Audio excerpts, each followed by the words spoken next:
David, tell us a little bit about, there's so many things that the show touched on, social issues that we're talking about. I mean, the torture episode, that was one that people have a hard time forgetting. It was very searing. Maybe pick one or two things that you saw during the show that you maybe would hold up as a proud moment for you in the way that it was handled in a nuanced way and a provocative way. Well, most of the things that were created and now are being analyzed by the United Nations and great performers were sort of dreamed up in sports bars, and it's surreal for me to sort of contend with that, but I think... There wouldn't be a Cowboys game on the TV. Well, always, but... We do our best negotiating in sports bars, as a matter of fact.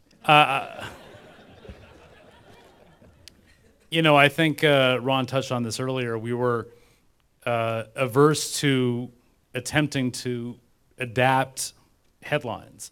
That wasn't what we wanted to do. We didn't want to make it feel like we were taking New York Times stories and turning them into episodes.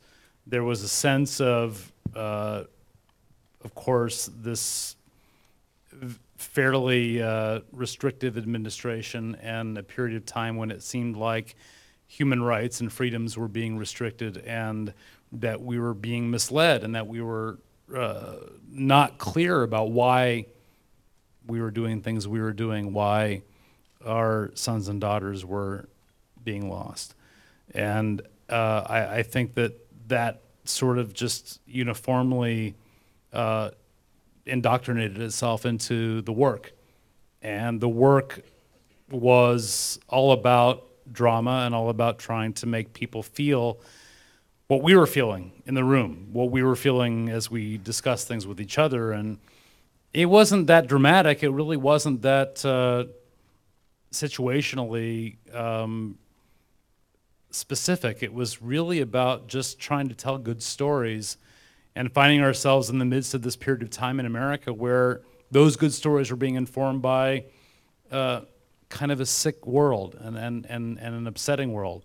And I think that there was, in the final analysis, I think that sort of has bared itself out, that there's a sickness and a darkness and a tortured quality to the heroes of Battlestar Galactica that if we had done this show 10 years later, never would have happened.